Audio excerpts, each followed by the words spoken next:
Hello.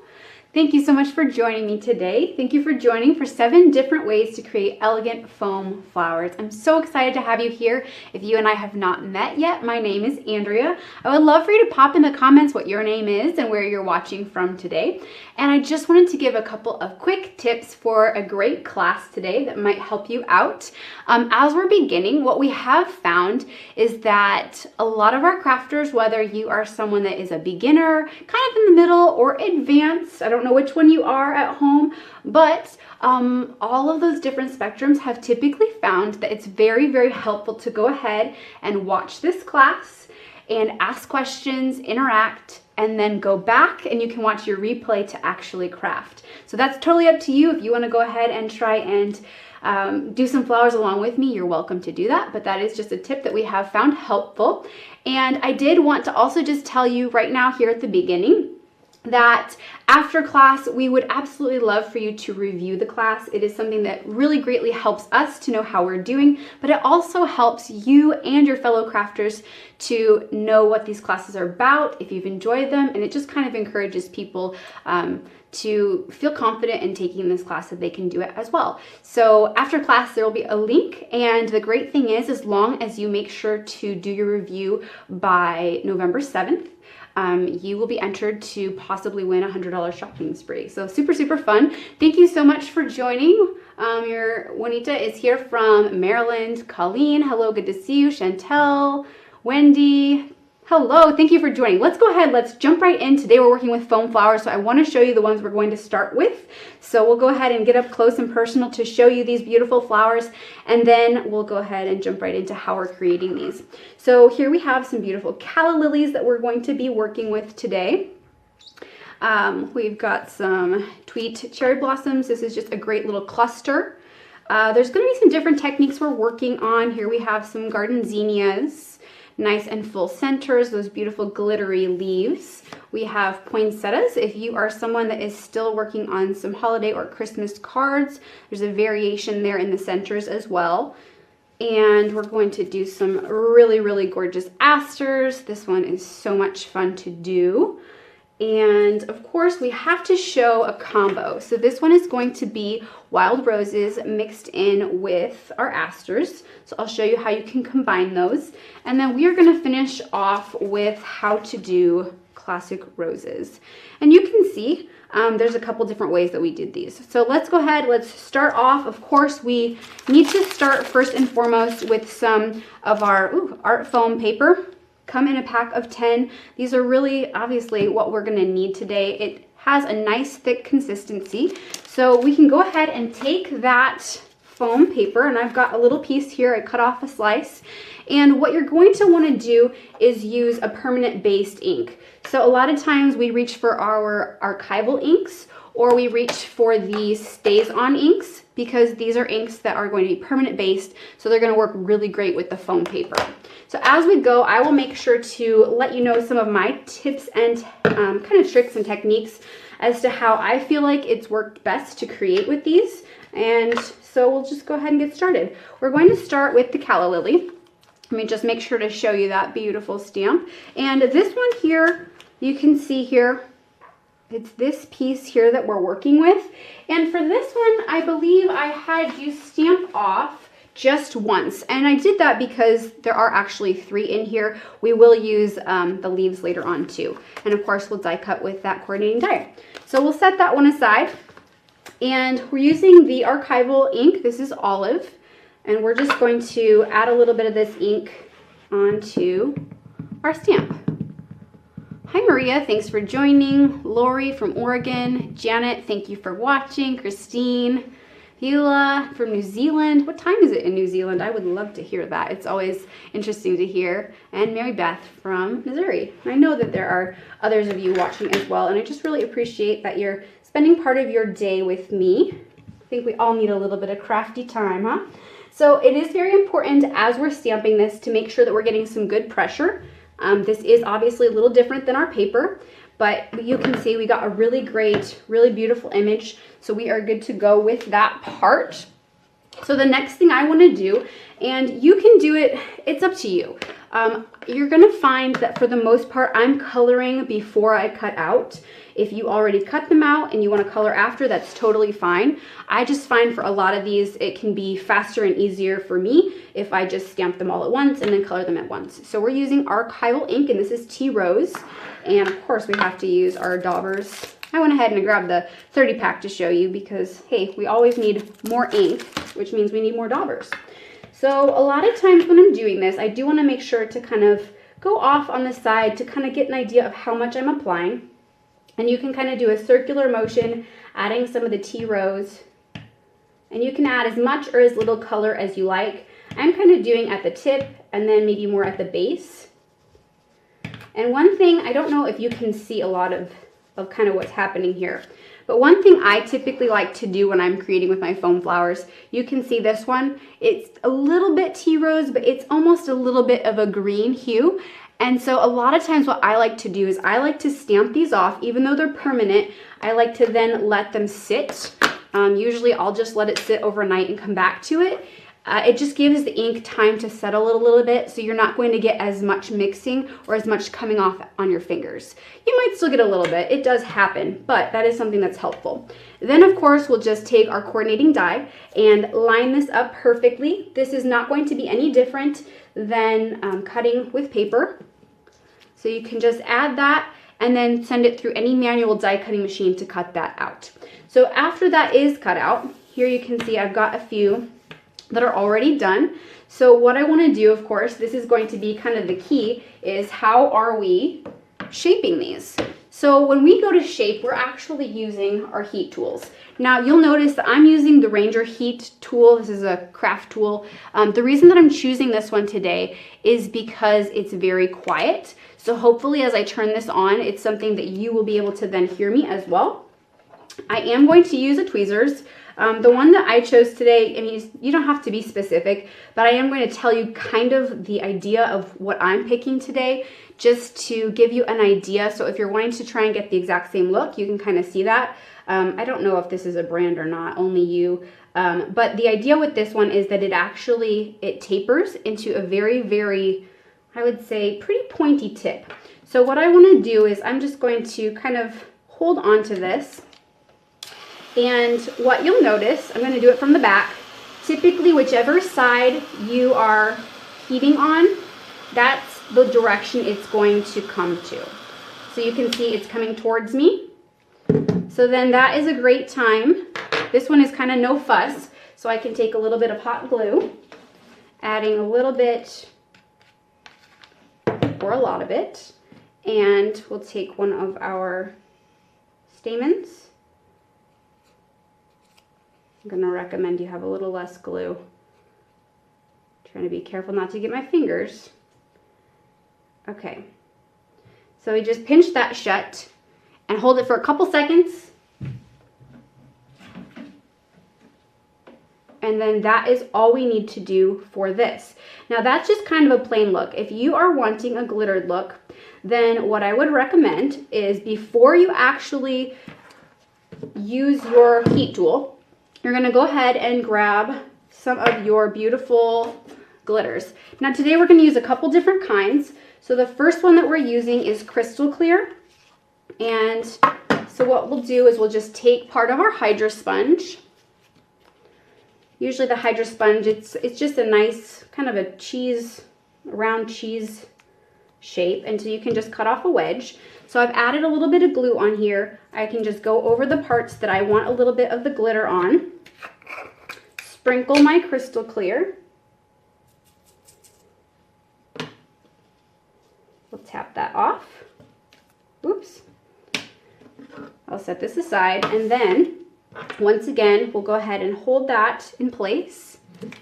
Let's see, is it better to use more heat or one that does not blow quite so hot? Actually, that's a great question. The one that I have, I was telling you, it's very quiet, so it takes a little bit longer to heat up. I really think it's going to be your preference. I've used both. They do both work. I would really try it and see what you think and how you feel about it. This one, because it is kind of gentle, I feel like I might have a little more control, if that makes sense. Just maybe a little bit more control over how we're doing that. I'm just going over the front just for a second.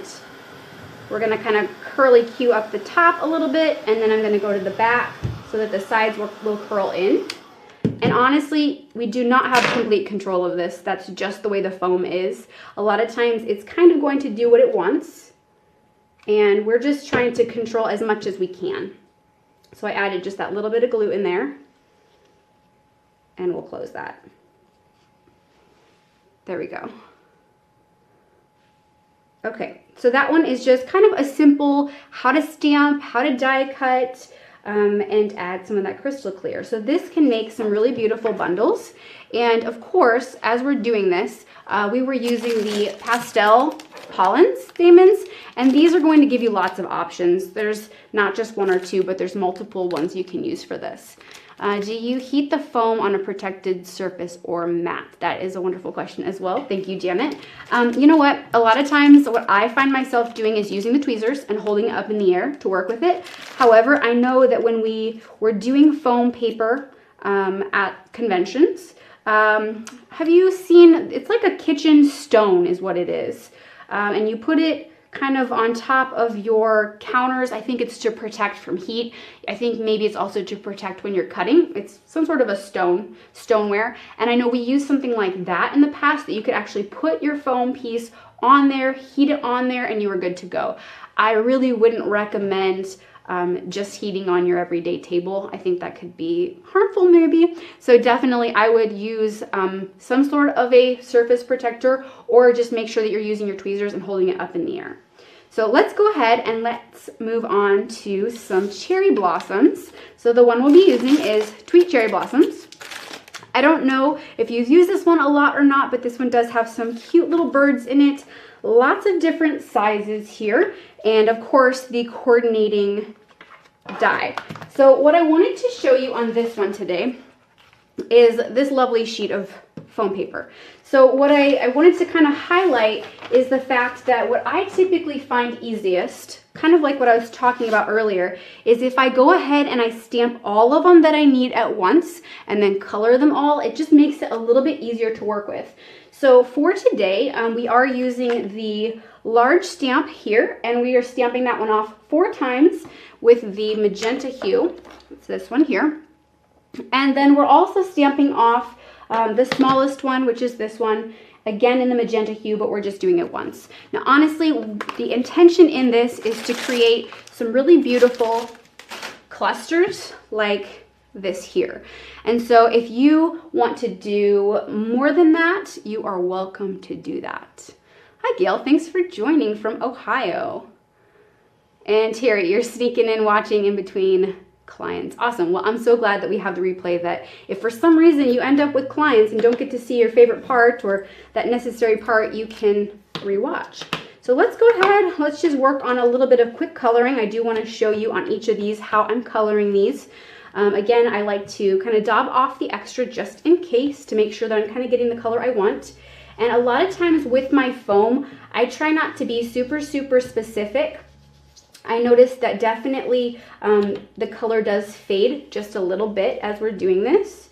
So it might come out really vibrant, and then what you'll notice is that maybe it's a little bit darker. So sometimes you can go a little darker than you think you need to, but there you can see just how quickly those actually do color. So after we have all of our pieces, this one is a super fun one. I've got a bunch of these already cut out for us.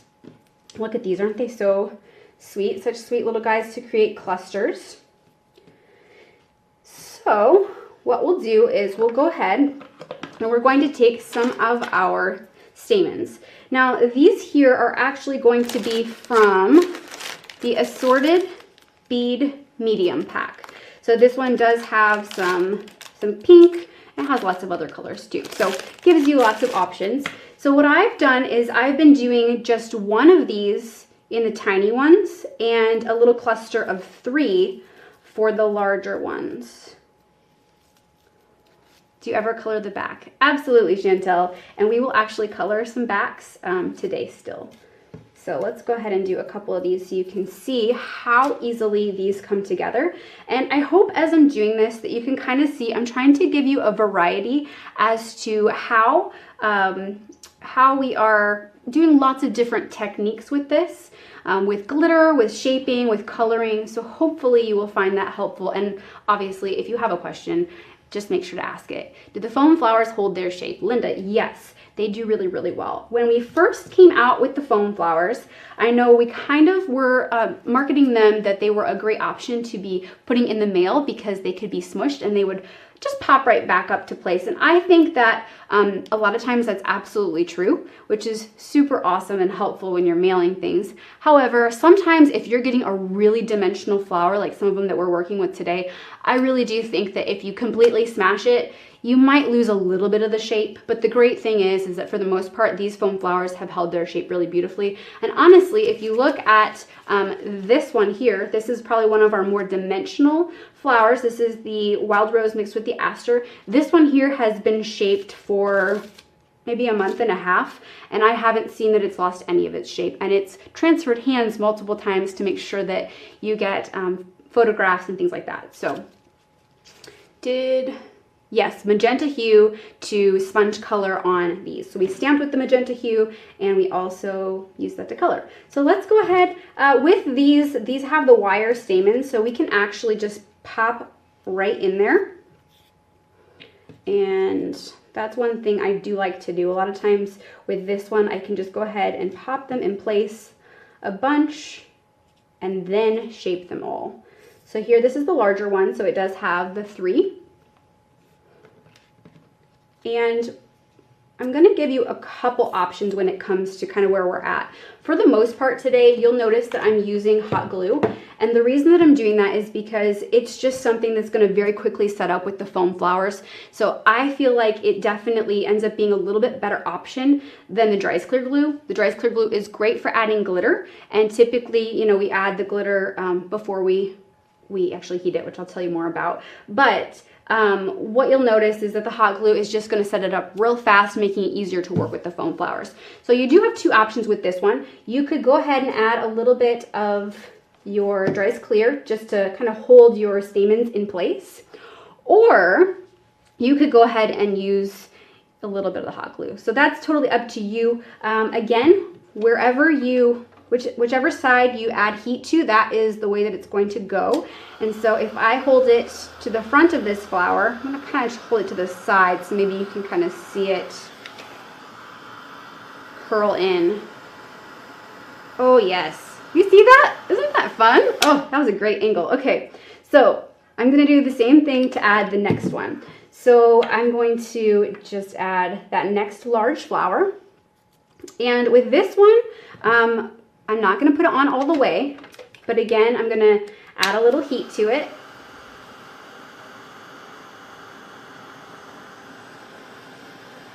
There we go. So it went ahead and it curled up. Now I do want to show you one other option, and I'm going to add a little bit of glue in there too.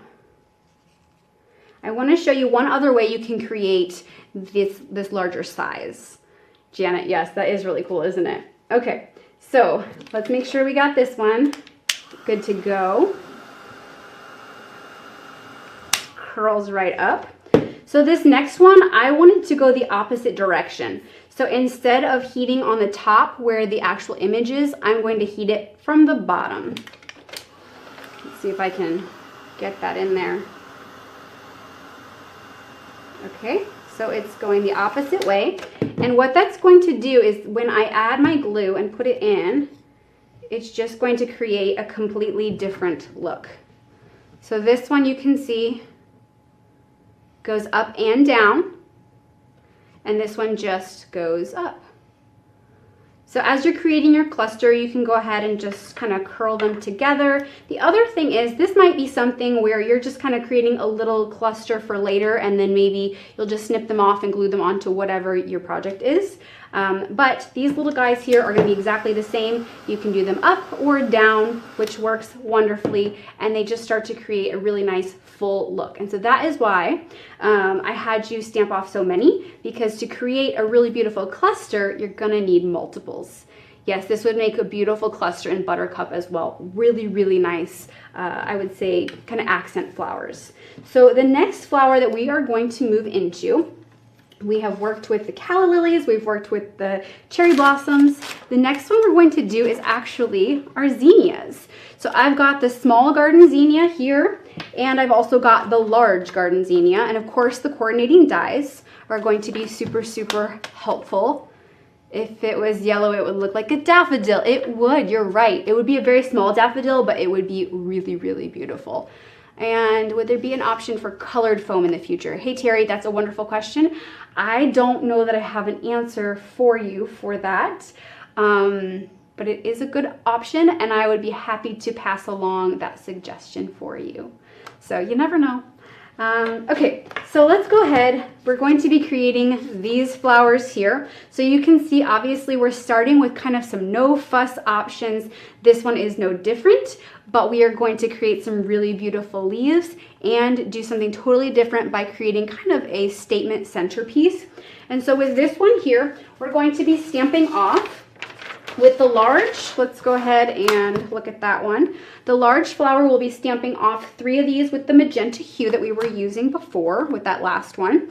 And then we'll also be stamping off with the small one. That's this one here. There's 2 different stamps in here, and we will be doing 3 of each of them. So that will give you 4 different size flowers.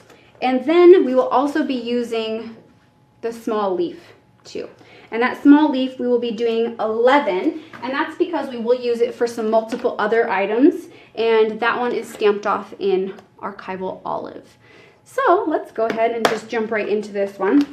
This one is going to be a fun option. Let me set those aside. We'll grab some of these beautiful pieces. So after they come out and they're stamped, look at these. They've got some really beautiful lines on them. Okay, so here we go. Here they are. We need to add some color. Now what you'll notice is that I actually did not color these. I stamped them and that was it. So I wanted to do something a little different to show you just another option for coloring. And so I don't know if you've ever used Nuvo Mousse before, but this one here is the Pink Flambe. And when you open it up, it's kind of pasty, I would say. I know sometimes when I've used it on paper, I've spritzed a little bit of water. I'm not going to do that today. I'm just going to go ahead and grab a little wedge of my Hydra sponge. And what we'll do is we'll go ahead, add a little bit on there. And we have a couple options here. You can, depending on how you're doing it, you can just do the front or you can do the back. And today I'm actually doing the backs. So let me just show you a quick look of how we're doing this.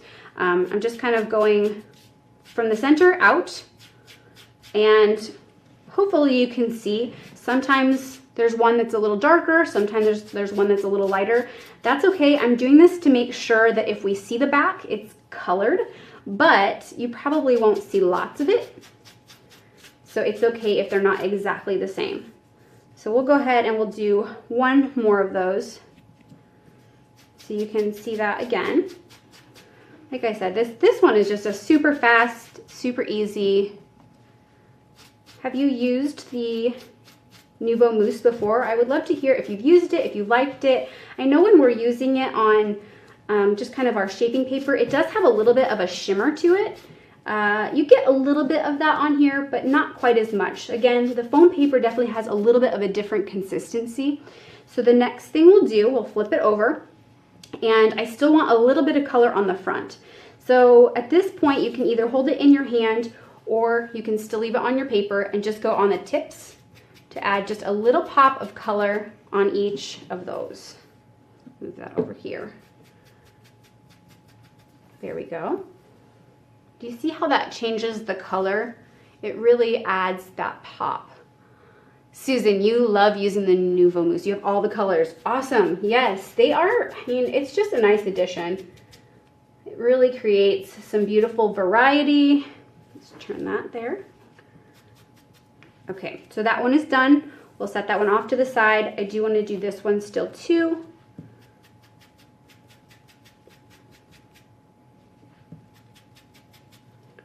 As I'm doing this, why don't you tell me kind of how you're feeling about foam paper as we've just started. Is this something that has intimidated you? Is it something you've worked with and you've loved? Is it something that you feel like you've tried but hasn't worked? Go ahead and tell me just what you think about the foam paper and what you're excited about learning or hoping to learn in this. You've burnished embellishments but not used on flowers. Yes, and it would be beautiful for embellishments too. The color of the mousse is gorgeous. Yes, it is. It is a really pretty color. Okay, so the next thing, let's go ahead and start working with these flowers. Now, what you'll notice here is that we have 4 different size flowers. So let's just call this small, medium, large, and extra large. And we are actually doing 3 layers of flowers on each of these, all the same size. So this would be 3 extra large, 3 large, 3 medium, 3 small. Let's see, it looks like Chantel says the foam flowers are easy to make. Linda, is there less fading with the Nuvo mousse on the foam? Yes, I would say so. I think that that is a good assumption. Donna, you've used the silver mousse on black paper. Yes, I bet that's gorgeous. Maria, you've not tried the foam yet, but you're looking forward to it. Awesome. I'm so glad that you're here. I'm hoping that this will be helpful for you. And Kathy, you tried it and it didn't work. Well, Kathy, I'm hoping that this will give you some new ideas and help give you some confidence. So let's go ahead. Let's start to shape these. Again, you're going to notice that as long as I don't lose my tweezers, I'm going to use them for almost every flower today. So with this one, because I'm trying to create, I'm gonna let it kind of do its own thing, and I'm trying to create a little bit of a super easy look. I'm going to do a little bit on the front and a little bit on the back. So on the front, I'll kind of curl a few up. Kathy, you're excited. Whew. That one just went all up. Did you see that? That's sometimes just what it does, and that's okay. We'll just leave that one. And then we'll do this one on the back. We'll do a few on the back. So a few will curl down. Maybe over here too, those will curl down. And then I'll go to the front on the opposite ones and curl those up. And again, with this one, there's not tons of control, and that's okay. That's kind of the look that we're working on. So you can just pick up or down on a few of the petals, or maybe you'll find that you just like them up or just like them down, and that's okay too. You have the foam. Too much to use. Looks like these are easier to make. You're looking forward. Good. I'm hoping that they are easier for you. I know that it can be, I feel like the foam paper for me was actually very intimidating, so I can absolutely relate to that. I was like, how am I going to do this? But I think once you learn just a couple of those tips and techniques, it really goes easy and fast. Hope it's easy for measuring, it seems, for you. Hope it's as easy for measuring. I assume maybe that's as easy for you as it is for me. I think it will be. Okay. And the last thing, I'm looking for optimal coloring mediums. Any suggestions or recommendations? Well, Doreen, at this point, like I said, the StazOn and the Archival, I think, have been some of our best options. There used to be a stamp paint option, but I don't think it's made anymore. That one was like more of a paint. So I think that these 3 have been the 3 that I've found that worked, but I'm sure as you are creating, you will probably find others that you really like too. I just don't prefer using a, let's see, where we're using permanent based. You know, like the color box, those were like the fast drying, but not permanent. Like that does not dry on these. So just as long as it's a permanent base, you will be good. Where can I find those swishers? When you say swishers, do you mean the finger daubers or do you mean the Hydro Sponge? I need a little bit more information to make sure that I'm on the same page with you, Margaret. Okay. So as we're creating these, the ones that we're going to be doing here, we're using the rose hip stamens for this to create these really, really beautiful, super full centerpieces. We're going to be using the blue ones. And so what you'll notice with this is that I'm using different amounts depending on the size of the flower. So for this one, it's the largest, so we're going to use 5 of these beautiful stamens. 1, 2, 3, 4, and 5. So I'll just kind of put these, oh actually, sorry, I used a lot more than that. Whoops. Okay, 3, 6, I used 7. And why did I do that? Well, because it makes that beautiful center. Okay, there you can see it. Okay, so we've got that, so I will just twist these together. And then you have two options. Again, since these are wire, you can pop them right through the center, or I really like to use my golf tools. You probably are familiar with these, but the golf tools come in a pack of 4. So that really gives you 4 different sizes to work to shape, but also when you're using this as a paper piercer, it gives you different sizes this way to create larger holes. So I'm going to use that to just pop a little hole in the center. And again, we're just doing 3 of these. So we'll go ahead and pop that hole. And honestly, even if it's a larger hole, you might not see a lot of it. You can kind of see it there, but it's just a little bit of a different paper. Joy, you're loving these. You're already feeling better. Oh, that's so good to hear. I'm glad to hear that. Okay, so we'll go ahead and just pop that in. Okay, so it's already creating just that really beautiful full look. This is where I would go ahead and add just a little pump of hot glue so that way they stick together. We'll do the next one. What do you store the golf tools in? Well, honestly, at my house, I actually just put them kind of like, you know, like a pencil holder kind of a thing, or maybe like a mason jar. I typically put my tools in something like that, so that way I can just easily grab them. But if you are purchasing the golf tool set, this actually does come in a little pouch, so you could keep them in there too. Oh, you mean the tweezers. I'm so sorry. Okay, Margaret, you mean the tweezers. You know what? I would check a craft store. I got this at one of the craft shows, which currently there aren't really many in-person ones. So I'm not sure 100% where to tell you I got these specifically, but I know that there are lots and lots of really great tweezers. So I would think if you would go to your local craft store, you could get something very similar. No problem. Okay, so there we have that one. I went ahead and I already assembled a couple of the other ones so you could easily see how beautiful those start to come together. We do still need to do a small one. And so I do have a couple of those here. And those you can see here, we colored them exactly the same, all of them exactly the same. And so let's go ahead and I'll just show you my shaping on this one too. And with this one, I probably do more just the front or back, only because they are getting to be quite a bit smaller. So it's just a little bit easier to either have them going one way or the other. That pouch is nice, and yours didn't come with it, Kathy. Okay.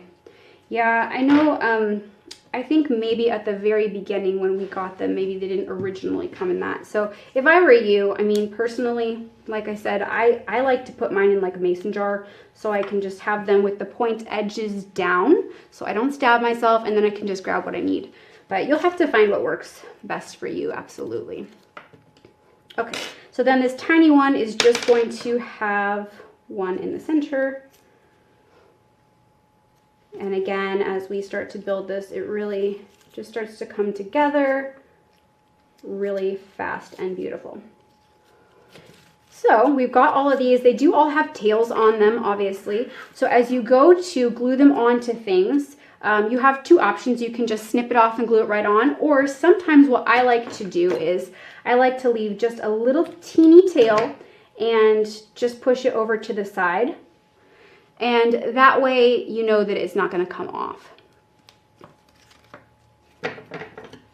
Can the flowers be reformed? Maybe to a small extent they can be, Jackie. They kind of do their own thing, and honestly, depending on how long you're actually heating this, it'll shrink just a little bit, and I feel like sometimes the feel of the paper changes just a smidge, and I think it's because it kind of condenses and just gets a little teeny bit harder. You could try it, but I'm not 100% depending on what kind of technique you're trying to do. Sometimes it may work, but other times it may not.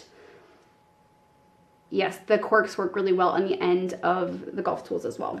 Okay, so you can see here we have cut off some of these so that way we can kind of see how we would work with this. And we have to do, of course, our beautiful little leaves. So there we've got those. So have you worked with the foam flowers with leaves before? I don't know if you have. I will say I really, really love the leaves we're working with today, and I hope that you will love them as well. With these here, again, they are already stamped with the olive. So then we can go ahead and add just a little bit of color.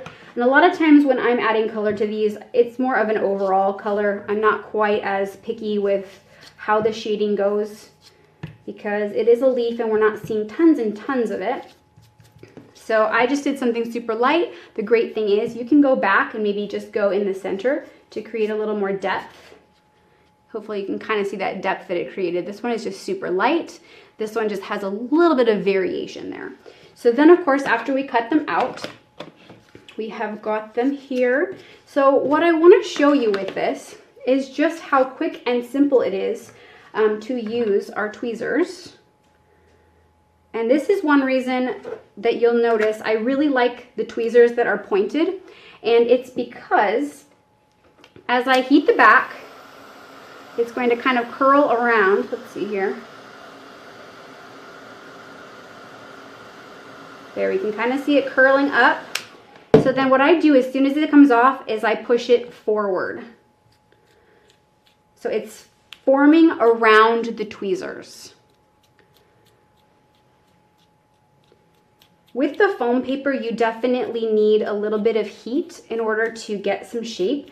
And so I know sometimes you actually could, there you can see hopefully, look at that shape. Really beautiful shape on that one. So what we could do, there is technique where you could go ahead and you could take your fingers and you could do a little bit of a pulling. And part of it is that, you know, you're kind of heating it up with your fingers and it's pulling to give a little bit more of that shape. The only thing with this technique that you have to be a little careful is that if you pull too hard, you can rip your foam paper. So that is an option. I know one question that happened earlier was asking about our shaping molds. I have typically said that the shaping molds aren't really going to work with the foam, and I've mainly said that because when you put your flowers, your actual flower shaping paper into the mold, it's a paper that you're adding water to, and the fibers are getting broken up, so it molds to that. So since we need heat to actually shape our foam paper and the molds are plastic, I have typically said I don't think that's going to work. I don't know if there's anybody that has found a way to make it work, but I just personally haven't wanted to heat up my plastic. So I've said, no, I don't think that that works. So hopefully that kind of answers that question. Let's go ahead and add some glitter now. So what you'll notice, I'm going to go ahead, I'm actually going to add a little bit of glitter to this as an aftermath, but from here on out, we will add it beforehand. And the reason why, hopefully we'll be able to kind of see it, when we add our glitter afterwards, a lot of times it doesn't dry quite the same. So there we've added some glitter. We're using the Art Glitter Crystal, and I've got a nice big amount, so we can just add. So this one might be a little different just because it's not super chunky. So there's that. These here were done beforehand. So to me, those look pretty close. But definitely when we start using the frosting powder and the crystal clear, what you'll notice is that it doesn't dry quite the same to hold on those chunks. So a lot of times you'll want to be sure to add your glue, then shape, and then heat it. Okay, so as you are with something like this, you know, we've got all these beautiful different ones.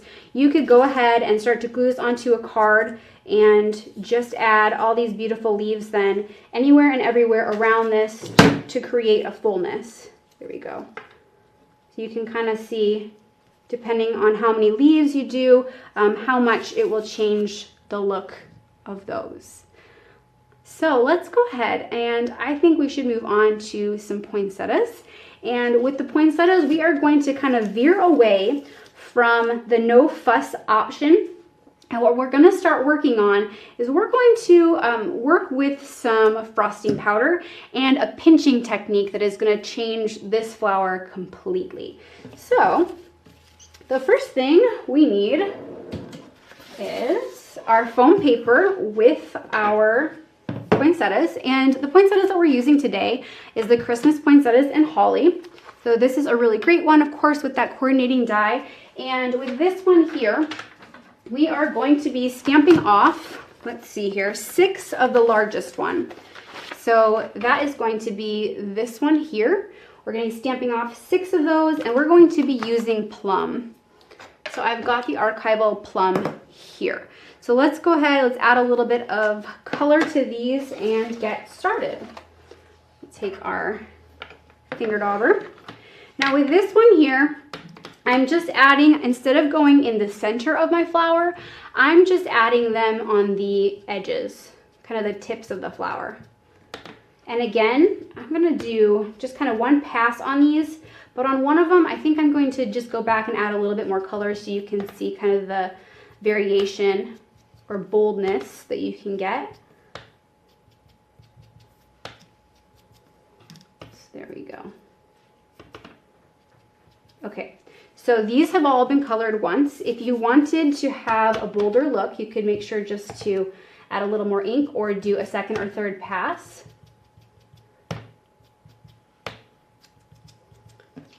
So there you can kind of see, it definitely does look a little bit bolder. Now both of them might fade just a smidge, plus we're going to be adding frosting powder. Frosting powder has just a little bit of an actual powder to it, so that could also give it a little bit more of a frosted look. So after we cut them out, we get this look here. Look at all these. So this is going to be a super fun option. Now we're also going to be working with that same leaf that we were just doing. Now with the last leaf that we were doing, we added some glitter. With this one, we're not. So you could do that same technique we did before and just add your little bit of heat, and it would just be a really beautiful kind of classic leaf. Now, as we're working with this particular flower, what you'll notice as I'm doing these is that I'm going to try and work pretty fast as I'm creating a pinching. So let's go ahead, let's grab our frosting powder. We've got it here. Here's this one. I'm going to use this piece that we colored on earlier to kind of catch our glue. So we'll put these on here. And again, we're going to make sure that we grab our Hydro Sponge and a little bit of Dry Clear glue, so that way we can get our glitter on here. I wouldn't do too many at once just because you want to be sure that your glue's not drying before you get your glitter on. But this is something that we can just go ahead and go on the tips of each of these. I'll go ahead and do a second one. There we go. And then we can use our frosting powder. And there you can see it really adds some glitz, and this kind of has some glass shards to it. It has some chunky glitter, some ultra fine glitter, and it has more, I would call it more like an embossing powder kind of a look in there. So if you're wanting something that's more snowy, this is definitely your go-to option. Does the StazOn ink stay better? I don't think I've seen a huge difference, to be honest, Margaret, between the StazOn and the archival. Both of them I do kind of get a little bit off on my fingers, especially if I'm using them immediately after I colored them. So you'll get a little bit of that with both. Definitely the StazOn, sometimes I feel like are a little bit more vibrant colors just because they're just super saturated. But again, you know, sometimes the reason that we're using the different brands of ink is just because it gives us lots of different color options. And so you might find that you absolutely love the StazOn, but there's a shade that you're looking for that you can't get in that maybe Archival has. So you'll have to see which one you like best, but I don't think I really noticed that one is necessarily much better than the other. So let's go ahead and add a little bit of glitter to this next one. And I'm gonna go ahead, I'm gonna do 2 more. I wanna be sure that as we're doing these, that if we need to go ahead and see that pinch look again, that we have a few options to do that. So once again, we're going to just kind of add a little bit, and you can add as much or as little as you like. I just typically am trying to do more of the edges of my petals. There we go. And 1 more.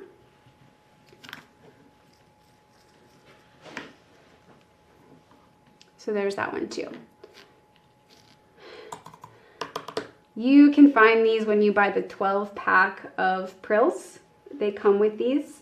I don't know if you can buy them separate or not. I know sometimes you can find like little plastic spoons and things, but that particular one I did get from the 12-pack of Prills. Okay, so as we are creating these flowers, what I'm going to do is I am going to move this out of the way. There we go. We're going to hold our flower, and I'm going to actually curl it up towards me. So this is going to set your glitter, and it's going to start to shape. So after it starts to come up, as soon as it's out of your heat, you're going to take and pinch the edges of each of these back. Oops, get you a little bit better. And a lot of times I like to try and hold them for just a couple seconds. It is definitely important that you do this as soon as it gets out of the heat. If you went ahead and you added heat to each of them, set them aside, and then went back to pinch them, you're not going to keep that pinch. It needs to be a little bit warm in order to keep that pinched look. So let's go ahead and do another one so you can see that again. Let's see if I can get it a little bit better here. There we go. So again, we're going to get it just to curl upward just a little bit. So they're starting to curl a little bit, and then as soon as it's out, I am taking and I am just pinching, pinch that one.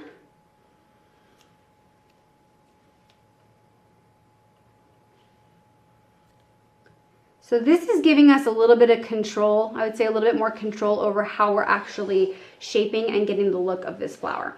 So you would do that on all of these, and we're using 2 of each of these to actually create a fuller flower. So let's set these aside here, and we have 2 options here. So what we can do is we can go ahead and pop a little hole in these 2. Just pop a little hole. And I try and make sure that I'm pretty much in the center with this one because this is a very small space to work with the poinsettia. And it's okay if it comes apart, that's okay. We've got hot glue, we can still fix it. So then what we're going to do is we're going to take some of our assorted pearl small stamens, and we're using the gold. So you can go ahead and grab a few of those. I'm gonna grab maybe like, I would say 5 or 6 is how many I would do for the center of this. So we can kind of get them all semi together, and then you have 2 options. You can go ahead and get some jewelry wire, or you could go ahead and use one of, when we're working with these bead stamens that have the wire end, a lot of times we snip them off when we glue them onto our cards, so you could go ahead and use that. And what we're doing is we're just using this to help us get these pieces through the center of the flower. So we'll just go ahead and put them both through here. And as we pull kind of gently, there we have our center. So then of course we would add just a little bit of glue to the back to make sure that this holds together and that it holds to the next flower. And we'll add that next one. And honestly, I think I'm gonna tear this one accidentally because it's just right on the edge. It might have been okay, I'm not sure. But either way, we have it glued, so it is good and safe to go. So that one is ready to go, and then again, all you'd have to do is go ahead and snip off the back of this, and glue it onto your card. Now, one other option that you could do, you could go ahead, instead of doing that one, you could go ahead and grab some of your prills. Now, these prills are the stop winding. They're multiple sizes, so they make really great flower centers. You could go ahead and either do a daub. I would probably do a daub with your hot glue, and you could also use that as a center. And you can see as we're doing this just how different that makes it look. So it really gives you options just when you're changing a couple of those colors or centers, how much different that's going to be. So that those are the poinsettias. And so we've kind of gotten through, I would say, some of your faster, a little bit easier techniques now.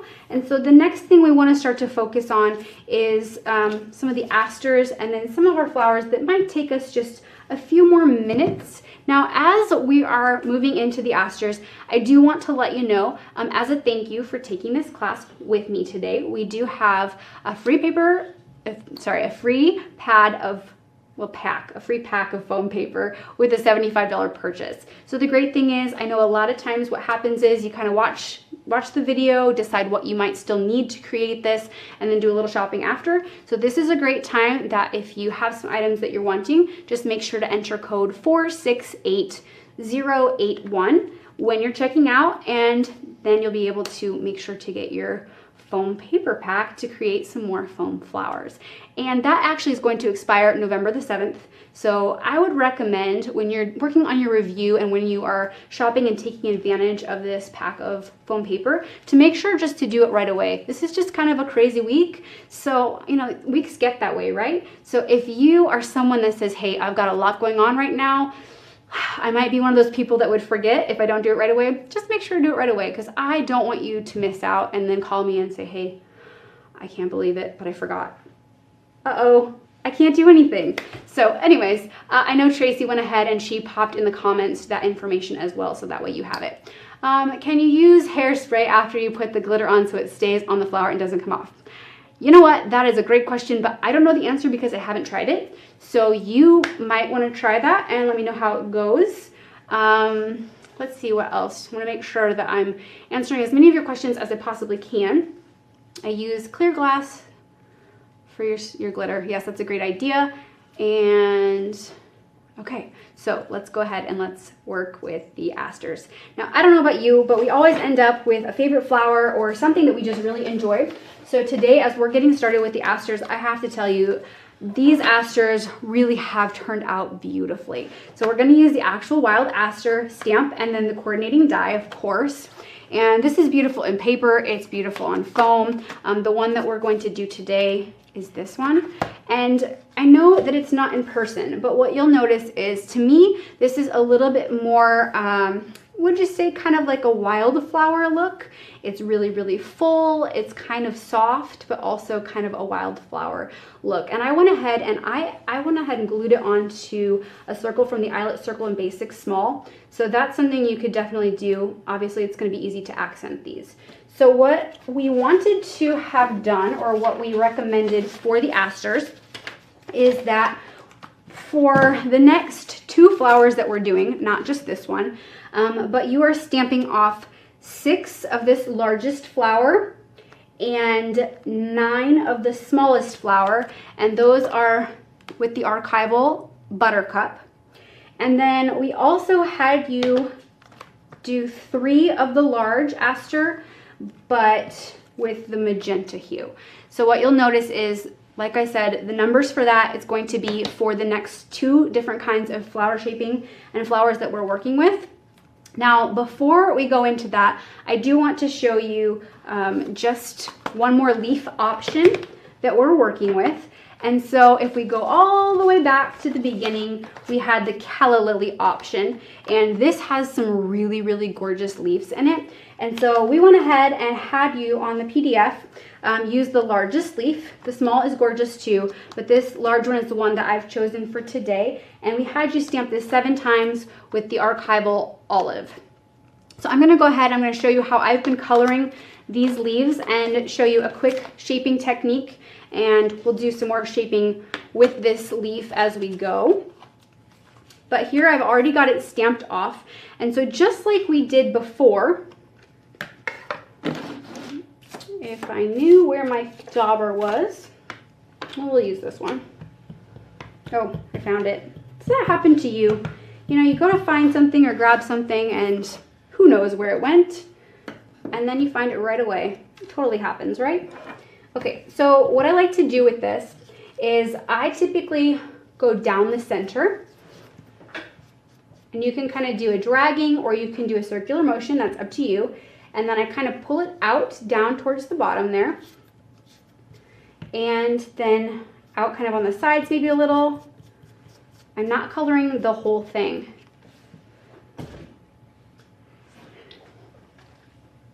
Okay, so I know okay, there we go. There you can really see it. So you can kind of see more of the shading there. Now again, if you want it to be a little darker, go ahead and go back and add a little bit more. So after we have this one done, I'm just going to show you just a really simple, quick, no fuss option for this.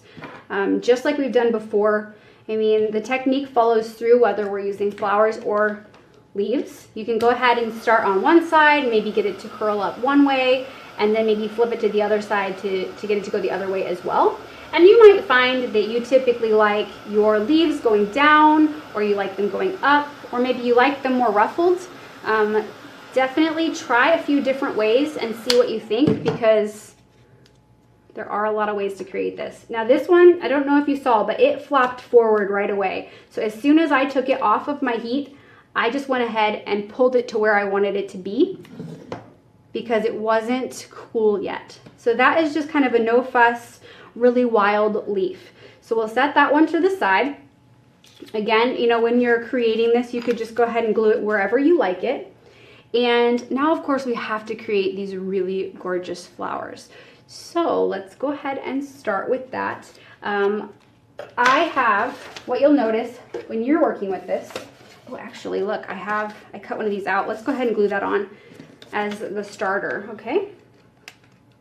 So we'll add a little bit of glue there and just kind of glue that wherever you like it. Okay, so there's the starter of this one. So we'll glue this one on so you can kind of see how easily they go together. So we'll put that up there. What you might notice as you're doing the asters, there are a lot of pieces with this. So first things first, let's talk about coloring with these. This one here was already stamped with the buttercup. Now, with the asters, one thing that I noticed, and I don't know if it's quite as apparent in the video right now, but it's pretty colorful. These are some pretty small petals, and especially as you get into some of these smaller looks, it's going to look colored whether you color the front of it or not. So you have a decision to make. If you're someone that's saying, hey, I need a way to cut a little bit of time from this, then this is a good place to do it. Stamp it and then color the back side. Have you ever made pansy flower out of foam? Chantel, I did work with the pansy recently. I haven't worked with it a lot yet though. So it is definitely one that you could work with the foam.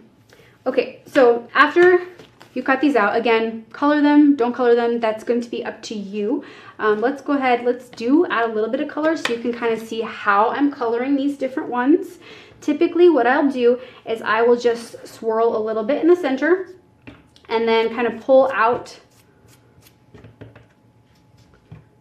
towards the edges on each of the petals. And again, just because of how small these are and just the look that they already have, if you don't get color 100% on all of them, that is not going to be a problem. You're not going to notice with this particular flower. This is a really, really fun one to work with, and I hope that it's something that you're going to enjoy as well. So after we cut these out then we have this look here. You can see them. The problem is that on the back, they're white. Now you can definitely tell a difference between the front, colored or not, and the back, which is white. So this is a good time to go ahead and add a little bit of quick color here as well. So the technique is going to be the same. The only difference is that it is cut out. So you might want to be a little bit more careful, but it's easy to just add a little bit of that, kind of you can kind of daub like this, or you can also kind of pull it out. Probably a circular motion on this particular one isn't going to work though. Now, as we're kind of working on these asters, let me know, how are you feeling about the foam at this point in the class after we've done some different no fuss, we've done the pinching technique? Is this something that is helpful so far? Are your questions being answered? I would love to hear what you are thinking. And hey, are you like looking forward to, did you see the flower you were most looking forward to yet? Or is it still to come? Or are we working on it? I know it's a lot of questions, but it is fun to have that interaction as we craft. Don't you love crafting with other people? I know sometimes we like it just to ourselves, but other times it's just so fun to be with other crafters. So I'm really thankful that I get to do some crafting with you today. Okay, so we've got kind of the coloring down for these asters. So the next thing we want to do is start to assemble them. So what you'll notice, let's go ahead, let me pull out my piles so you can really see this, okay?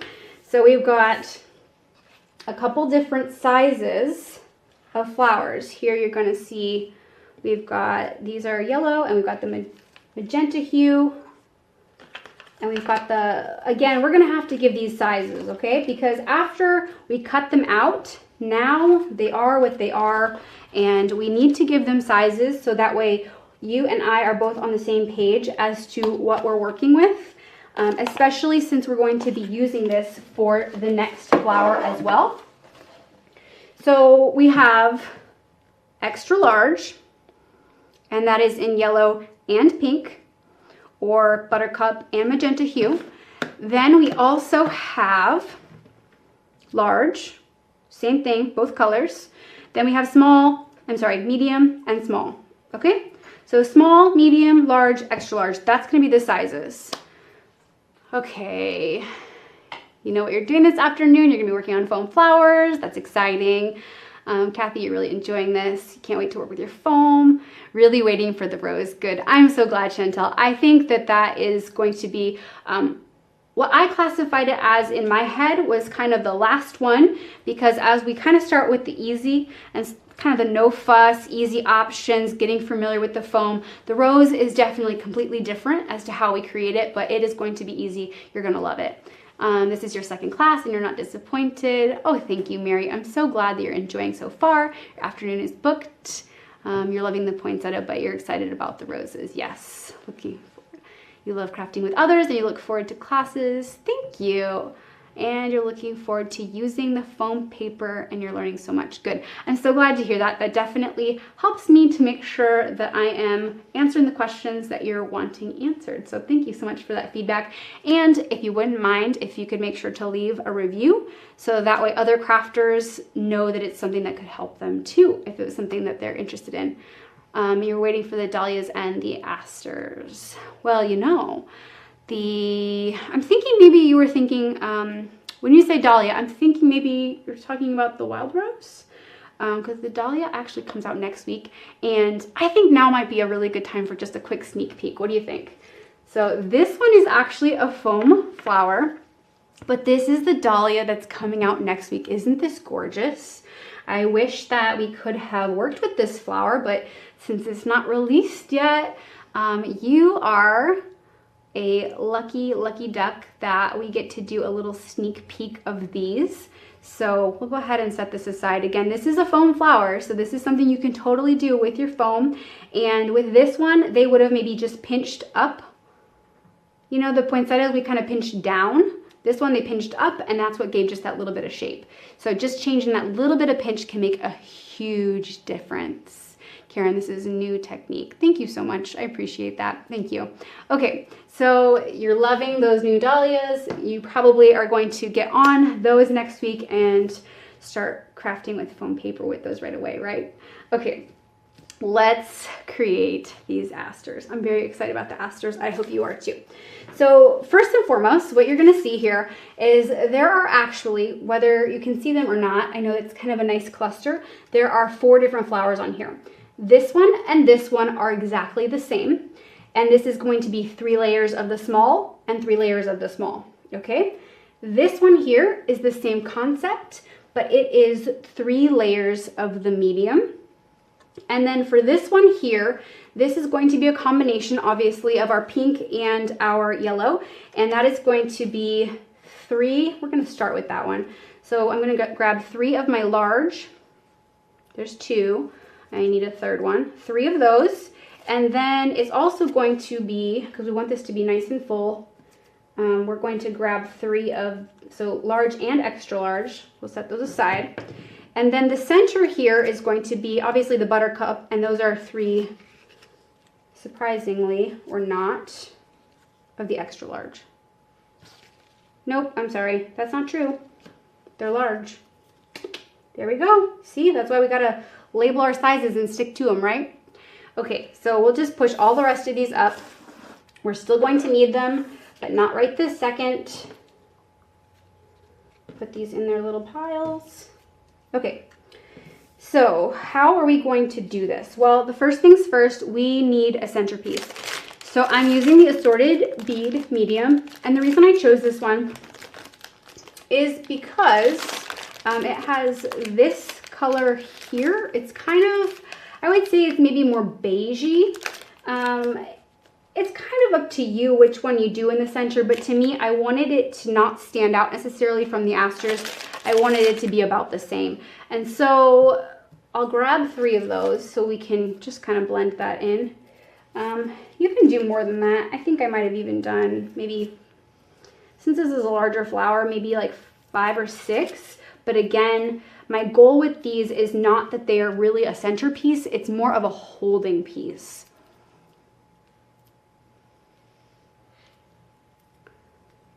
Okay, so Liz, okay, yeah, your time difference and everything. Well, I'm really, really glad that we do have the replay. So that way, if there's anything that you're missing, you'll be able to watch again. So thank you for joining. It's good to see you. Okay, so I went ahead, I twisted all these together.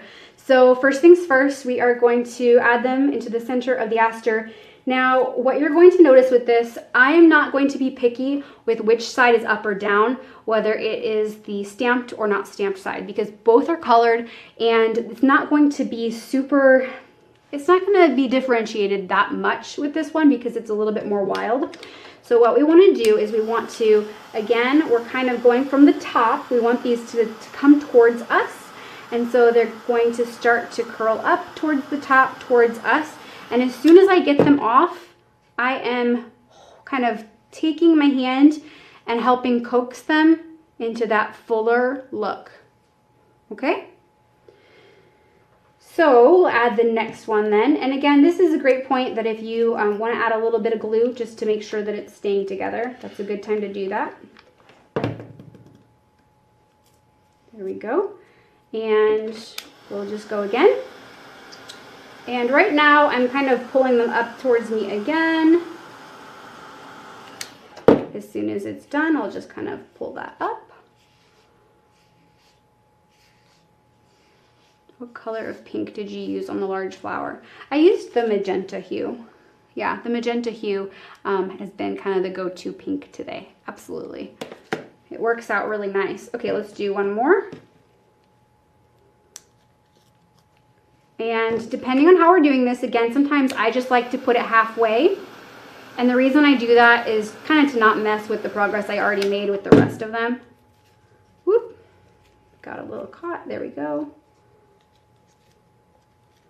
So this one, obviously the intention kind of is that it is a little bit wild. So if some of them are kind of sprouting out to the side, that is okay.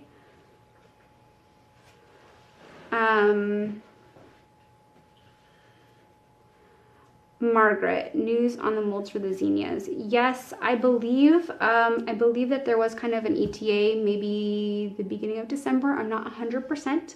That is something that you would be able to call customer care, that they could answer that question for you. But I know that we have all been anxiously waiting for them, and I think that they will be here very soon. Okay, so after I have all 3, let's go ahead and start to continue to build this.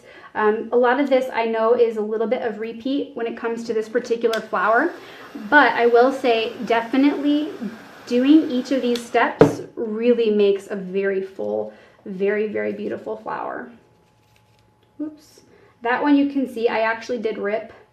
So I'm just going to kind of pull that over, and I'm definitely going to add a little bit of hot glue to that spot to make sure that it stays.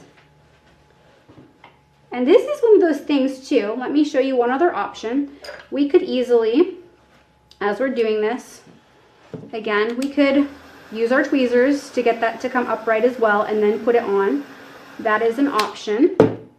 A lot of times the reason that I haven't been doing that was just so as I'm finishing it and it's still a little hot, I'm able to kind of have a little bit of that quick option to kind of pull it up to get it to continue to create that full look. So whichever way works the best for you, both ways will work on that. There we go. A little bit of hot glue strand there. So this one is coming together pretty quickly. Are you actually creating this flower with me at home, or are you going to do it later? Let me know. Let's add a little bit of hot glue to this one.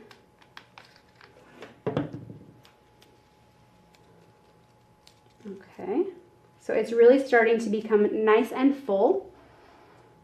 So we've got 3 more layers now. Now at this point, because these are going to be showing a little bit more, again, I'm not super picky with it, but probably I will put it so that way my image is facing up. So you'll see just a little bit of that. So you can just add a little bit of heat again. And pull that upright.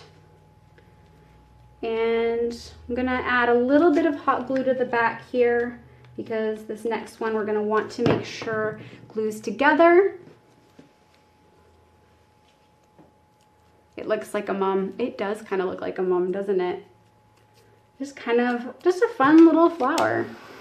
Okay, you're watching and creating, yes. And working on an ocean album that needs blue flowers. Oh yes, these would be beautiful. I will say the foam flowers are a great option for books or cards that you know are going to be touched a lot. Just a good option. And let's see, Patricia, you are watching this first and then playing afterwards. Awesome. And Gail, yeah, you learned a long time ago you like to watch it and then create later. You know what, honestly, I think for a lot of people that's easiest. One thing that is super nice for me is that I had to prep everything in advance to make sure that I was able to teach you all the different tips and tricks. And so I know that if everything is not 100% prepped, I know it can be a little hard to keep up with the pace, but not to say it can't be done, but sometimes it's just easiest to watch first. Absolutely, I agree. Shirley, you are not creating today, but you will soon. You love what we're doing. Good. And Sandra, you said you're going to do this later. You're glued to the screen. Awesome. I'm so glad. Okay. So it looks like maybe we were having some buffering issues, but I'm sure that they are working on that. Hopefully it is all going well, and I will slowly go into the next flower to make sure that you are good to go. So this one is actually done. You can see how full and beautiful it turned out. I am going to go ahead and just snip off the base right away. And this is one again that if you wanted to kind of curl over the side, you could. And then I'm going to glue this down. So we're going to just start to create with this one. Whew, my hot glue is very hot. So I'll just kind of put it in place. There we go. So there's that one. Now, one thing that we didn't do with this one yet, and I'm going to go ahead, I'm going to do it right now. And the reason is because I'm going to add a little bit of this Nuvo mousse that we were working with earlier. And I don't want to add it onto the entire cardstock. So I'm going to do it now, and then on the next ones, I'm going to do it before I glue them down. But basically, I'm just kind of going over the edges of each of my petals. And I'm not being specific. That's one thing I really try to do with some of the things I'm creating to show you, is trying to create techniques and ways that you can easily create some things, but you don't have to be super, super particular to get the look that you're wanting. So there you can see, I'm kind of holding it in the middle, just kind of going over the edges. And again, this is just kind of continuing to give it a unique or a little bit more of kind of a wild look. You can kind of see that look there. Okay, so that one's finished. Let's go ahead and let's make a couple of these little ones. I'm going to grab 3 of the medium. So we've got small, medium, large, and extra large, and we're grabbing 3 of the medium yellows. Now this technique is going to be exactly the same. It's just that we are not doing, I would say, quite as many layers.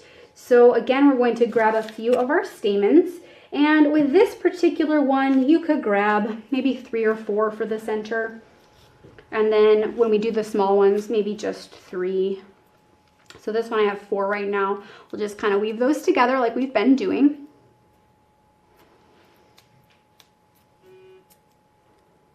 Okay, there we go.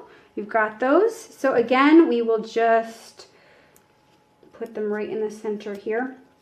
Now, since this one is the first one, I'm going to add a little bit of glue onto my stamens, and we'll just pull this all the way up and add some heat. See if we can get those to curl up for us. Yes, that looks really good. I'm not even going to touch that one because it curled up perfectly and I don't need to. So we'll do the next one. And I'll probably add a little bit of glue in between each of these layers because there are only 3. So again, we'll just get that to curl upwards and pull those over to the side. There you go. You can see it a little better there. And we have one more to do.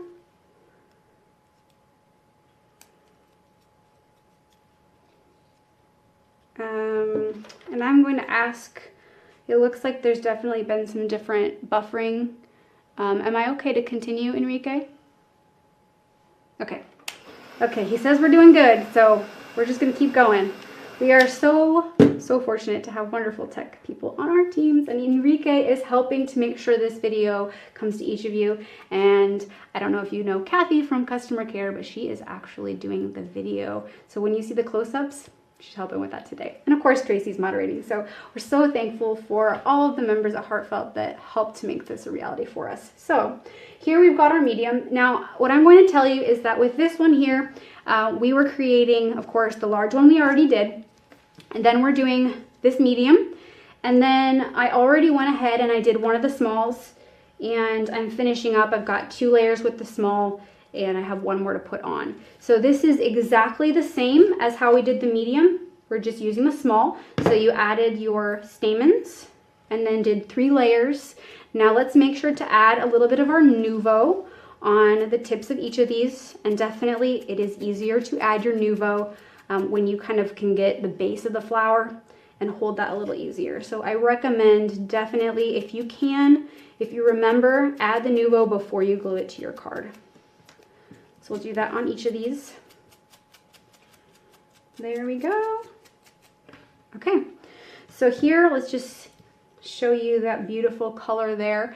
So they're yellow, but they have that little hint of pink. So again, we'll just snip off the bases of these on each of them.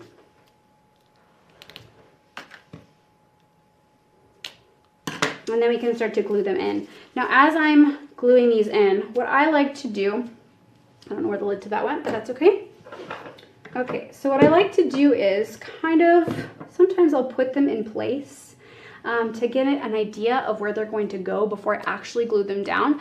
I don't know if that's something that you ever do, but sometimes when you just start gluing randomly, that's sometimes, for me at least, the time where I'm like, oh, I don't know if I like where I put that. So if it's something that is helpful for you, I know for me, a lot of times I'll kind of get an idea of where I want to arrange that, and then I'll glue them down. So let's get in here and just glue these down. You can kind of see, we want them to kind of cluster nicely together. So let's start with this medium one. We'll add a little bit of hot glue to that, and we'll just tuck it right in there. Okay, so there's that one. Then we will add both of the smalls. That one will go kind of off to the side a little bit. And this one coming out the middle there. Okay, so you can see just how quickly that really finishes such a beautiful cluster. This would be really beautiful with our new sentiments on a card, or this would be really pretty on an album too. And one thing you can do to finish this off, if you can see this one at all, I went ahead and I edged just a little bit with that Nuvo to kind of pull those colors in. So you could do that as well. Totally up to you how you want to create that, but that is how we finished that one off. So of course we want to move into the Wild Rose, which is this one here. And this is going to be, what I love about this one is it's a great way to show that we can use two different kinds of flowers and combine them together to create something completely new and different and really nice and full a lot of times. So here we go. Let's go ahead and work on this one. Now what you'll notice on this one is that we do have some leaves in here. Now this technique is the same as we did for the other one. The only difference is going to be that we are taking some crystal clear. Let's go ahead and add this crystal clear so you can see how easily this one goes on. Add a little bit of glue. And I'm just going to, I'll hold it this time. We'll add a little bit of glue. Add our crystal clear. And this one is very similar to the frosting powder. I don't know if I said before. I would say the main difference is going to be that it doesn't have the actual like white powdery look, which is why that one is used more for Christmassy or snowy kinds of things. The crystal clear is a wonderful kind of overall. The frosting powder can be a nice shabby chic look too though. So I will hold this again, and this is going to set it, but it's also going to be kind of that no fuss, super simple option. So there I'm kind of curling up the edge. I'm going to flip it over to the back to get those to curl towards me. And that one is finished. So just kind of that super simple, fast leaf. So we'll set that one aside.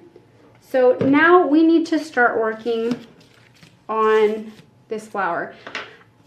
I'm going to grab my Wild Rose, and we'll kind of, might go a little bit back and forth between how we are doing these. Okay, can I use art glitter rather than hot glue? I burn myself too much. Colleen, that's a wonderful question. You can use your art glitter glue. What I have found is that it doesn't dry quite the same on foam paper as it does on your regular paper.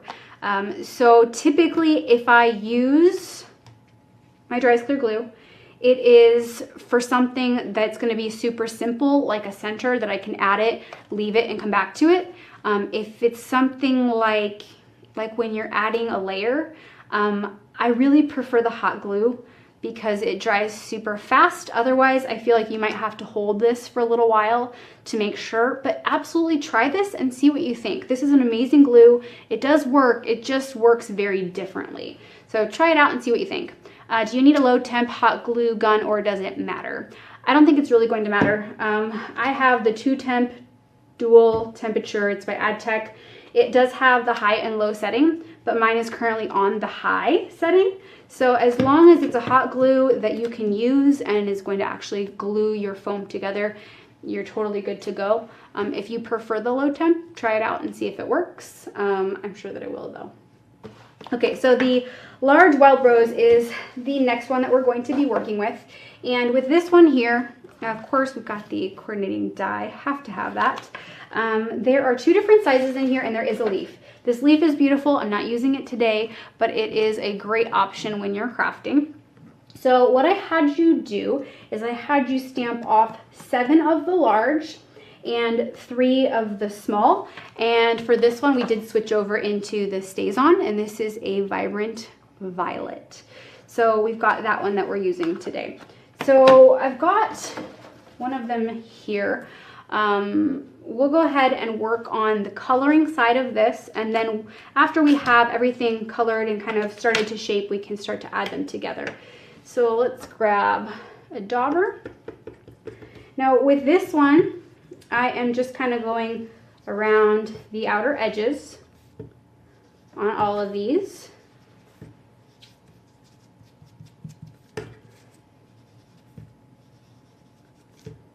I would say the coloring on all of these is pretty similar. Easy to do. That just does all those outer edges. Now, the only thing is that for me, I wanted to have a little bit, I would say, more of a pop on the edges. And so what I went ahead and did was after it was cut out, I went back and I just went over the edges again. Do you see how that just really pops those edges?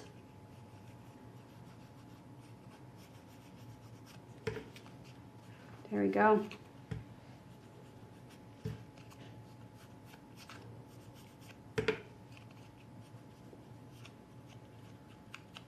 Okay, so that finishes that off. Now, this is also going to be one that I want to add some color to the back. And the reason that I decided to add color to the back of this one is because when you do look at how full these are, you do actually see the back sides.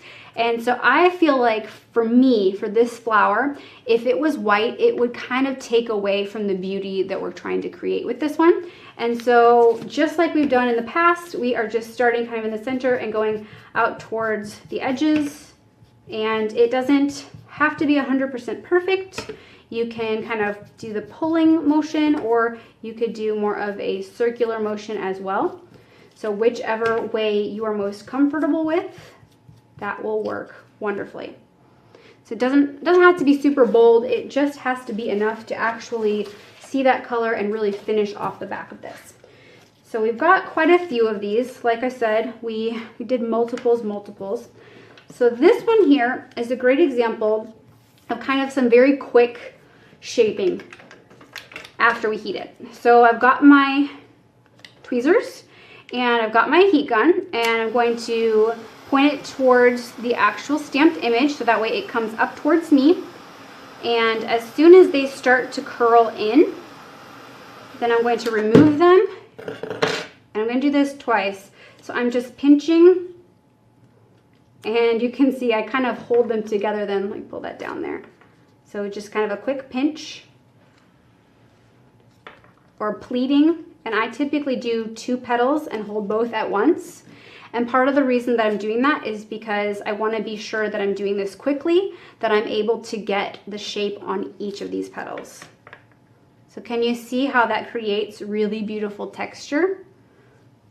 And it does it really fast. But again, it's one of those things that if you heat it and then you set it down and you come back to it later, you're not going to get this pleating look if it's not a little bit warm still when you're pleating or pinching, whichever way you'd like to call it. So let me go ahead, let's do that technique once more so you can see that again. And I'm hoping that you're able to catch this. I know that this particular one is very fast because you do have to do all 5 of these petals. So again, we're just heating on the front. The petals start to come up towards us, and as soon as it's released, we're just pinching or pleating. And we're doing that on every single one. So there's those 2. We'll just hold them for a second. It's good to go. Pleating, pinching, hold. And if it's easier to do just one at a time, that's okay. Just give it a really good squeeze and then release. So that makes a really full look, okay? So the next thing we need to do, of course, is start to create our flowers. Now, what you'll notice, I don't know whether you noticed this or not, but in this cluster that we did, there's actually 3 different styles that we're creating with this. So I'm going to show you all 3, so that way you can kind of decide. Now, honestly, these 3 do look really beautiful together, but they actually are all 3 just a little bit different. And of course, this one here is the one that you can tell the most. So let's start with that one. So with that one, we are just going to be using one of our large, and this is a good time too to make sure that you're separating your flowers, just like we did the asters. Sometimes when you're shaping, they start to look alike, and you think, gosh, was that one the large or was that one the small? I don't know. So sometimes it's nice to kind of create your piles, but we're going to be using just one of your large wild rose. And then of course we need to use some of the asters. So we are going to be using 2 of the medium size. Now remember, we were doing small, medium, large, and extra large. So these are 2 medium and they're both yellow. And believe it or not, I am not going to shape these at all. Okay, so we're going to grab a couple stamens like we were using for our beaded stamens, are kind of the beigey ones. We'll do 3 of them. We were just using these for the asters. We're going to use them again. We'll just twirl them together. Actually, let's do more than that. I don't know. I always want to grab 3, but for this one, I want it to be really impressive. And so you're actually going to do 7. Now, of course, at home, you can do as many or as few as you like. You are really liking these. Okay, let's see here. Do I got it? I'm trying to get them into kind of that circular flower look there. Okay, I think that'll work. You love this look. It looks like it was put in a mold, doesn't it? Yeah, the kind of pinch pleat option really gives it a full ruffle, and it does. It looks a lot like it was put in the mold. You're right. You can trick them. Okay, so I'm going to add, again, just a little bit of hot glue. It doesn't need to be a lot, just enough to kind of hold this on. We'll kind of pull that upward. Okay. Then we'll add the next one.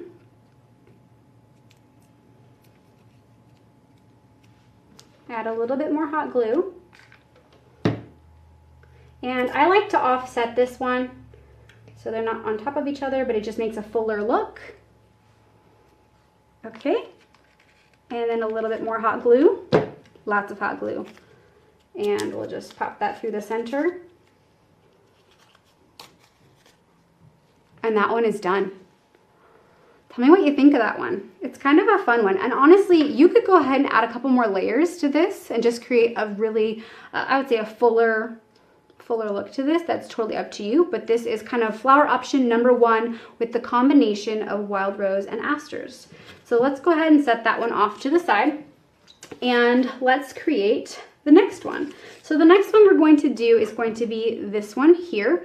I would say this would be a full flower, and then the last one is kind of like extra full, okay? So we're gonna work with the full flower today, and we're going to do, let's grab 3 of the extra large yellow asters. Okay, so we've got 3 of these. I'm sorry, I'm not getting that in frame. There you go. Okay, so 3 of those. And then we're actually going to do 3 of our large wild roses. Okay, so we've got all of those ready to go. So of course, we always have to start with the aster because that's something that's going to be in the middle. So we'll grab again. You can see that our lovely stamens are really a help for this. Now I am just going to do 3 for this one, and the reason I'm doing that is because you don't see a lot of it in this part. And so if you do, just a couple, maybe 3, it just, I would say, gives a full center to hold everything, but it's not necessary to do a whole lot more than that. So I will just pop those in, and again, I am going to add a little bit of glue to make sure that I'm holding that together. And just like we did on that first aster, we're going to add a little bit of heat, get it to curl towards us, and once it starts curling towards us, actually that one did it on its own. You see that? Perfect. So I'm gonna just leave it. Liz, thank you. You are a believer now with the foam paper and you're not afraid. Oh, I'm so glad. So glad to hear that. That's really, really exciting. Yeah, it's just one of those things, just like our paper flowers, it's something you gotta try a few times to really get a feel for how to use it and how you like to use it and what look you're wanting to create. So absolutely. And even as you're doing this today, after you kind of turn on the replay and start to watch it, if you kind of get to the point where you're like, oh gosh, I don't know, that's okay. Just make sure to try it a couple times, because even on my first try, I'm usually like, ooh, is this how you're supposed to do this? I'm not sure. And let's just be honest, we always judge ourselves harshly, much more harshly sometimes with our crafts than our fellow friends. And so it's easy to look at the flowers maybe that you're seeing on the video and think, oh, I like those. But honestly, yours probably look exactly the same. It's just that you're super close to them and really analyzing them more so than you're analyzing or able to analyze mine. So you totally got this. You are gonna do great. And they're gonna be so much fun. So let's do our last layer with these asters. One more layer. And again, I'm just kind of putting it that halfway so that way I can get that look. And honestly, I would say with the way that I'm doing this, you know, we talked earlier about our different heat tools. This obviously is a hot tool, but it takes a little bit longer to heat up completely than that really loud, I'm not sure what it's called. A lot of times they're pink. And so sometimes I'm getting my hand just a little bit when I'm doing it this way. So depending on how you're doing it at home, I don't know, you might find that you like this Ranger Heated Craft tool better. You'll just have to try what you have or try this one and see which way you like it. So we're adding just a little bit more glue, and the great thing is we already shaped our wild rose. So we're just gluing each of the 3 layers on, and again, we're just offsetting this slightly. And a lot of times with the wild rose, I offset depending on where this little notch is, because I don't want that notch to fall at the exact same spot on every round. Is it okay to use an iron? Ooh, I don't think, I would be really hesitant about that. Are you talking about like an iron that you actually like iron your clothes with?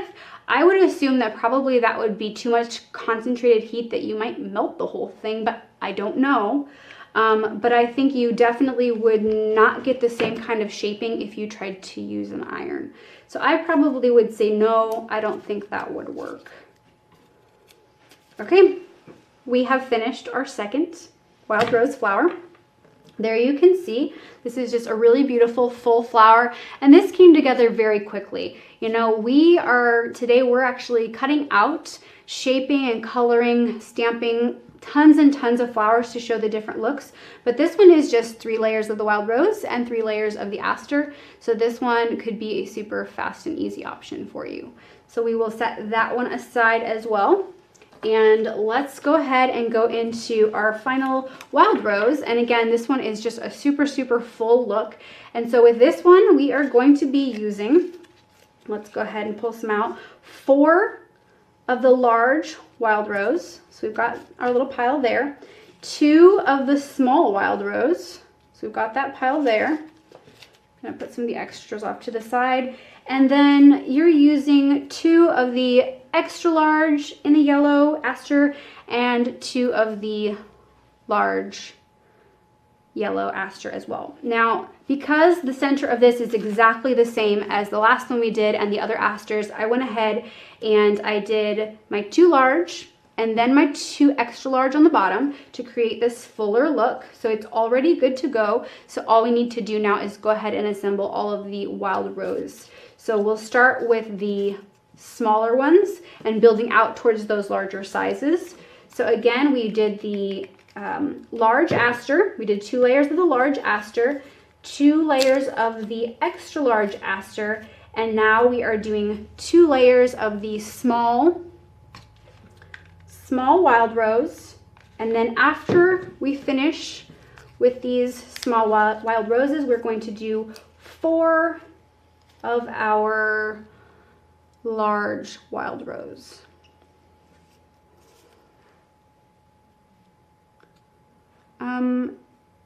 Carolyn, Angel Spray, Tattered Angel Spray.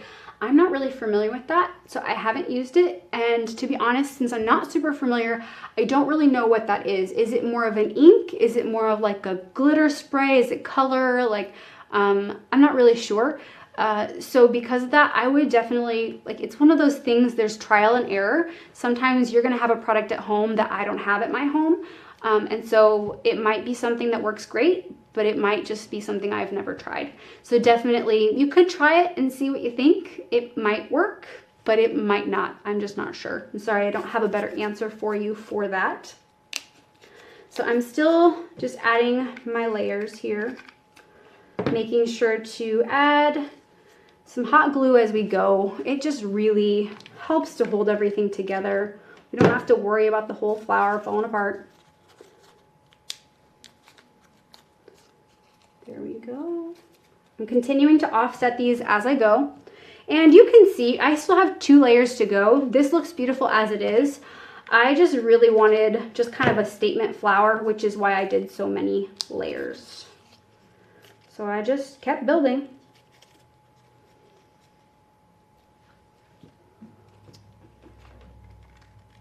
There we go. One more.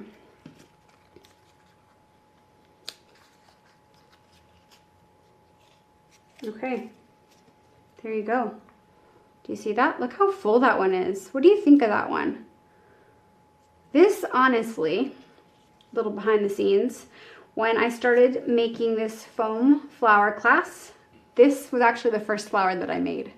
So I was super, super pumped, and I was like, okay, we're doing it.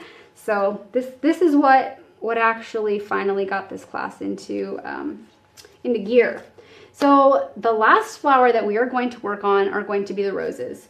It looks like we still have 20 minutes left in class, so I don't think we should have any problem getting through our roses. I am going to walk you through 3 different shaping techniques for this. They are similar, but they are different. I will just go ahead and remind you again now that after class, if there's some items that you're wanting, if you're spending a minimum of $75 or more, you can enter code 468081 and get a free pack of foam paper with your order too. And make sure to go ahead and leave a review so that way maybe your next door neighbor or your friend can say, oh gosh, you know, I was thinking about taking that, but I just wasn't sure what that class was going to be like or whether I could really do it. And your review might be something that gives them the encouragement and nudge to be able to try it and learn the techniques that they've really been wanting to learn. So definitely make sure to leave your review, and that will also get you entered to possibly win a shopping spree of $100. And both of those, whether the review or your promo code for your foam paper with your shopping, those you want to be sure to do before November 7th. So don't miss out. Just make sure to do that before the 7th. I just recommend, like we've said, we always say, just make sure to do it right after class so you don't forget. So let's go ahead. Let's finish out this class strong, hopefully, with our classic rose. So the classic rose is one, of course, that has been kind of in circulation for a little while. It's such a beautiful classic look. And so this will be our final flower, and I would call this one maybe a little bit more of an advanced look just because it's a little bit different. So what you're going to do is you're actually going to be using the largest flower here and stamping that off 8 times with our StazOn teal blue. So it's just a really beautiful blue. So let me find where I put all of my, let's see, there they are. Okay, all of our flowers. Did I make you nervous? I might have been a little nervous. Where did those flowers go? Okay, so I want to show you how to color with this one. And again, the technique isn't going to be super hard or a whole lot different, but it's always nice to kind of see how this is going. Is it different? Is it not? There are different ways you can color. So again, we're using that teal blue with our dauber. I like to dab it off on the side. I'm starting in the center, kind of doing a circular motion on both of them. And then I kind of just do a circular motion out towards the edge. And what I find with this one, just to give more of a variated look for the roses, is that I don't always drag it all the way out to the edges on all of it. So like here you can see there's a little bit of white on the edge. On this one there's just a little bit of white or a lighter look on the corner, and that's just going to give more kind of a different, more unique look as you're creating your roses. Okay, so you'll want to make sure to color all of those like that, and then of course you want to cut them out. So I've got my 2 piles here. We've got large and extra large, okay? So large and I'm sorry, why would I call it that? Large and extra large, right? It's just small and large. Okay, so we've got small and large, and what we're going to be creating today are these here. So there's 3 different looks. Let's go ahead and let's start by just showing you how we're creating these leaves. Now obviously we've already worked with the calla lily leaf before, but what I wanted to show you is a similar technique that we used with the last flower, using our tweezers. You can see this one is kind of long. I put it almost all the way out to the tip.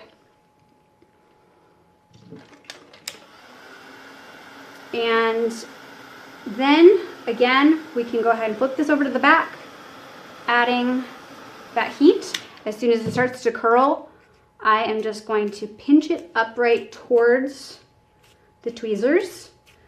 And to me, for this particular leaf, it really just creates a really kind of unique, really nice, consistent looking leaf. So you can do that multiple times, depending on how full you want your leaves to be within your flowers.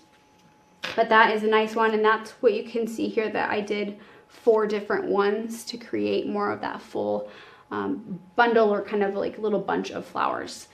Shirley, the StazOn ink is a great ink. The Archival is also a great ink. They're both permanent base, so I think they both work pretty well in the foam paper. You just want to probably choose based on maybe what you're comfortable with or what color you're actually wanting. Sometimes there's going to be colors available with one brand or the other that maybe they don't each have. So hopefully that's helpful.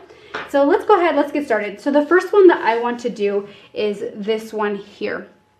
So in order to create this one, there are actually only 3 layers of petals with this one. So we'll go ahead and grab 3 of the large. Okay, so I'll set those aside.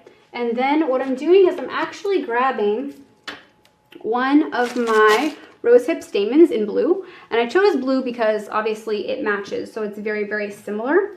So with this first one, I'm actually going to go on the back side and pop this right through. I'm going to add a little bit of glue to the base to get that to stay in place. Okay, so that is the first step. The next thing we want to do is we want to start to wrap some of these around it. So what I find I like to do is just add a little line of glue across it, and then kind of, you can see I didn't do the one right next to it, I did the one across. So I can pull the one up and kind of hold it around it, and then do the next one up and around it. And the idea is that we're going to kind of create a bud, and we're using the stamen to help us create that shape. So this is just going to be a super simple, really great kind of no, I don't want to say no fuss, but it would be an easy one to create this. So I'm going to just add a little bit of glue to the rest of these, and we're just going to kind of keep building around this center. So there's one, there's another one, and the last one. And depending on how you do it, sometimes you'll see just a little bit of it in there, and sometimes you won't. So that's the base. Super simple. So then the next 2 that we're doing, I'm going to grab my tweezers, flip it to the back, and we just want to get them to start to curl a little bit like we have in the past. The code again for shopping is 46801, and I think Tracy will probably put that in as well. So I can set that aside. We'll do another one, because again, this one is just 3 petals. There we go. So then what I want to do is, of course, go back to the front, pop that through, and I'm going to add a little bit of my glue onto the bottom of the bud, so that way it will hold all of this together. Now this is the part where you do want to be a little cautious, because this one is where you could get your fingers a little bit. Okay, then I'm going to add a little bit more, and we'll add the next layer. Oops, that one's, there we go. Oops, got my fingers, got to be careful. Okay. Now, if you find as you're creating this that your petals are going downward a little too much, then what I would recommend is just adding a little bit of glue and pulling it up on that second layer. Okay, so that is how we create that first one. And let's go into the next one. The next one is pretty much, I would say, a very similar look. I'm actually going to do this one next, believe it or not. It's the largest one, but it's such a similar technique to the one we just did. So let's start with one of our stamens from our rose hip stamens. And again, we're doing blue.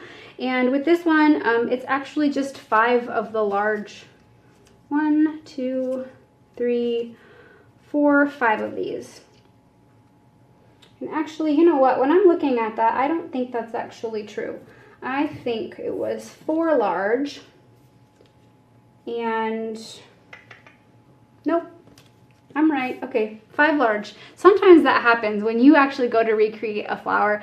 I don't know if you do this or not, but when you look at it, you're like, oh, wait a minute, that looks different. But sometimes it's just the way it's glued together. So sometimes you can second guess yourself, sometimes you don't need to. So 5 of the large roses. So again, we're going to start exactly how we did before, and we're going to build around our bud. Now the only difference is going to be that I'm not trying to close in the gap. I'm going to leave it a little bit open. Ooh, that was a lot of glue. So it'll be a little bit more just open. On the other one, I felt like I kind of pushed it down maybe just a little bit on the top to close that gap a bit. Do across the way on this one. Okay. So there you can see, it almost looks a little bit like a clam. So then the next one we'll do, we'll kind of go, we can add a little bit of glue on each of these to finish this off. However is easiest for you. But what we're trying to do is kind of create that really beautiful rose look where it just keeps building and adding more. Okay, now because this isn't quite full enough for my rose center, we're going to do one more. So the exact same thing, we're just going to add another rose, and there you can see again, I mean, it's the white end because we're trying to get that patterned or stamped image outward. Okay, just be careful of your fingers. There we go. And we'll just continue creating a little bit more. So again, I mean, this technique for the rest of this bud is exactly the same, just kind of picking and choosing where you want to add around. So a lot of times the next one I would do would be like where one connects. That's where I would add another one. And then maybe every other, creating more of that fullness. Okay, so there is that look. Yep, it looked like a clam, didn't it?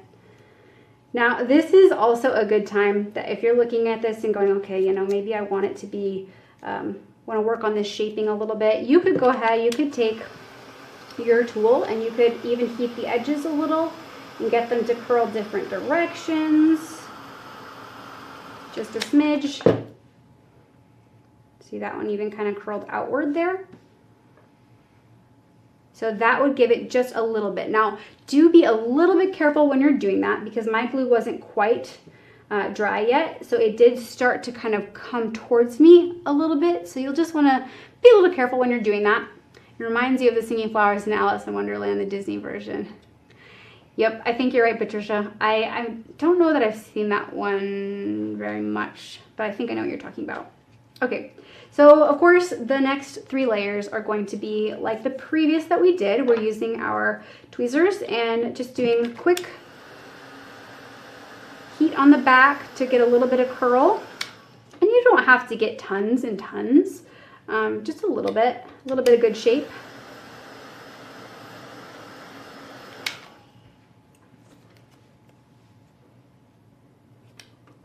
There we go.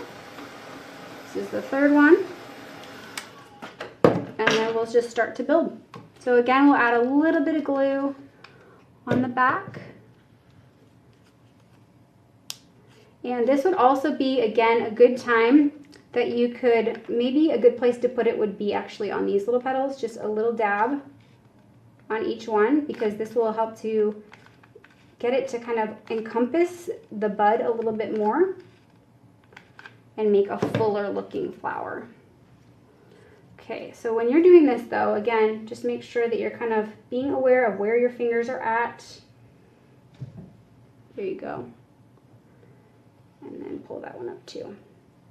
But definitely adding just that little bit of extra hot glue there, it really creates for that fuller, more consistent rose. So let's do this next one.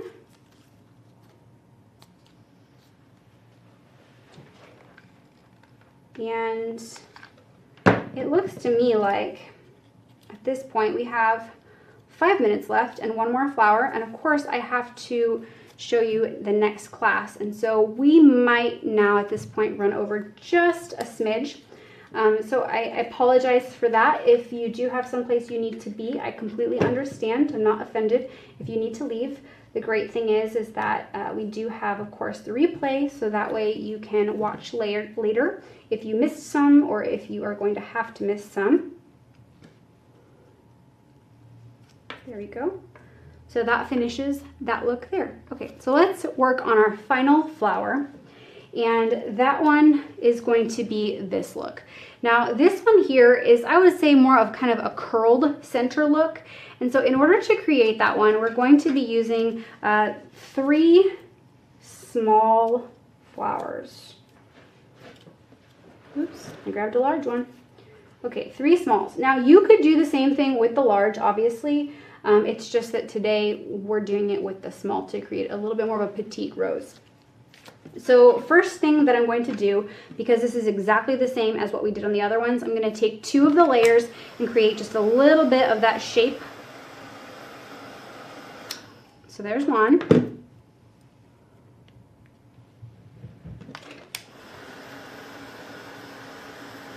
There's 2. So those 2 are done and they are ready when we are ready. Now we'll work with this one here. Now, the one thing that's going to be a little different with this one is that I'm not using a stamen. So first things first, and this is the part where you definitely have to be a little careful of your fingers, but go ahead and choose a petal, add just a little bit of glue, and we're going to curl this up. Do you see that? We're curling it, and I did not add very much hot glue for this part because I did not want to burn my finger. So I kind of just rubbed the hot glue in, and then I just folded it and folded it again, okay? Just one petal. So the next petal that you want to do, you kind of have an option. You can go ahead and go directly to the next one, or you could go across and go to that next one. It doesn't matter. With this technique, no matter which petal you grab next, it's going to work wonderfully. So we are just going to start gluing around the little swirl to create that really tight full center. Now after you do that first one, I would kind of go to the other side so that way it can wrap the other direction. And I know this is really tiny. There we go. The blue ink pad is the StazOn Teal Blue. So again, you can kind of see I'm putting these a little, ooh, that was too much, a little bit, and then kind of rubbing it in just a little bit.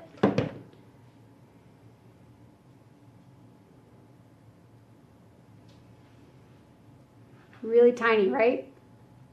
And then our final, there we go. Okay. So that is the center of the flower. And if you wanted one that was even fuller, you could do another layer.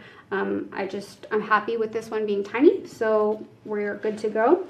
Now with, it's flying. With this one, what I'm going to do to make sure that I'm getting this where I want it to be is I am going to add just that little bit of glue on each of the petals, kind of at the base. I wouldn't say it's midway, it's not quite there, so it's really still at the base, and then in the center. And we'll take our center that we created, put that right in the middle, and then curl these all up around it. And we added just that little bit of glue so that way it would hold and create the fullness around it. Okay, you see that? There we go. And then the last one, and just glue on, you can glue it on the bottom or on the front of the top one, that's up to you, but we can just glue those together, offset. Again, just kind of pull those up, and that finishes that beautiful little rosebud. Hopefully that was a fun one for you. I hope that you enjoyed it. Kind of 3 similar but simple techniques for creating roses. So that actually completes all of our 7 different ways to create elegant foam flowers. I so hope that this has been helpful for you, that you've gotten lots of new tips and tricks to create foam flowers yourself at home. Again, I want to remind you that if you use code 468081 before November the 7th, it expires November 7th. With a $75 purchase or more, you can get a free pack of the foam paper like we're using to create these foam flowers. Make sure to leave a review so that way we can hear what you're thinking of the class, how you liked it, what you liked the best. I mean, just let us know. And if you do that and you enter that review before November 7th, you'll be entered for a chance to possibly win a $100 shopping spree. So that would be amazing if that winner was you. So make sure, don't delay, make sure to do that right away. Now, one last thing that I think we really have to talk about, and I'm sure you're excited to hear, is what is going to be the next class. So the next class is actually going to be December the 2nd at 1 p.m. Eastern Standard Time, just like today, and it is going to be called the Elegant Home Decor and Asters class, and Emmylou is going to be back to teach this class, so would you like to see a sneak peek? I bet you would. So this is going to be a really fun piece that you can create. It's kind of, I would say, this really beautiful, it looks kind of like a book. I mean, look how gorgeous this is. This is pretty large. I mean, I have a small hand, and you can see this is like 2 of Andrea's small hands. Lots of asters on the front, but this time instead of using foam paper, we're going to be using actual flower shaping paper. It does have a tie, and then when you open this, I mean, this is going to be a gorgeous piece that you could put on your coffee table or set up on top of your counter, your piano, your desk. It has in here, obviously this is just a really beautiful full scene. It has the booklet dies, it's got more flowers, and then on the other side it actually has some nice little pieces you can pull out. I think that'd probably be a great place that if you wanted to add some journaling notes or some photos, there's just some really great options for creating with this gorgeous piece. So definitely make sure to get registered right away to get signed up to take this class December the 2nd with Emmylou. And I was thinking, if you have just a couple minutes, I would be willing and happy and love to show you just a couple more samples of the foam flowers. Sometimes, you know, that's a nice thing we can do is talk about or show you just a couple extra samples. So that way, as you are leaving this class, you can be excited and encouraged for a few more. So I do just want to show you just a couple more. And one thing that I like about this is that this is not only showing you other ways you can use it, but right now, this is again, it's a sneak peek of the dahlia. So how fun. Look at this one. Look at how beautiful they just did kind of a different technique on that center piece with some frills and then some of the stamens. We even, on this side, it looks like they used some of the rosehip stamens kind of for accent pieces. Look at this one. Isn't this one gorgeous? Super beautiful. Again, this is one of the dahlias that's going to be released in another week. Now, believe it or not, you know, there's always going to be some other flowers and techniques that maybe we didn't get to cover or somebody did differently. So this one was actually done, let's see here. You know, I want to say, I'm not going to say for sure. I think I know, oh yeah, it was Nupur. Nupur did these and she is on the design team. She did such a gorgeous job. These are actually the calla lilies, but she shaped them just a little bit differently and created, I would say, just a really specific, very realistic looking Calla Lily, and she did this one as well. And again, this is just a different technique, and both of these, in order to create these looks, I think you would probably have to spend just a little bit more time with your tweezers to make sure that as you're creating with your heat, that you're able to get that more deliberate, really beautiful look.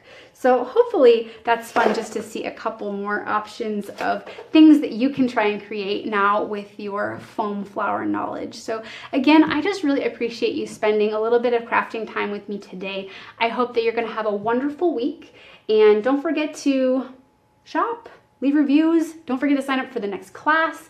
And again, I hope you have a great week. Thank you for joining. Have a great day. Bye.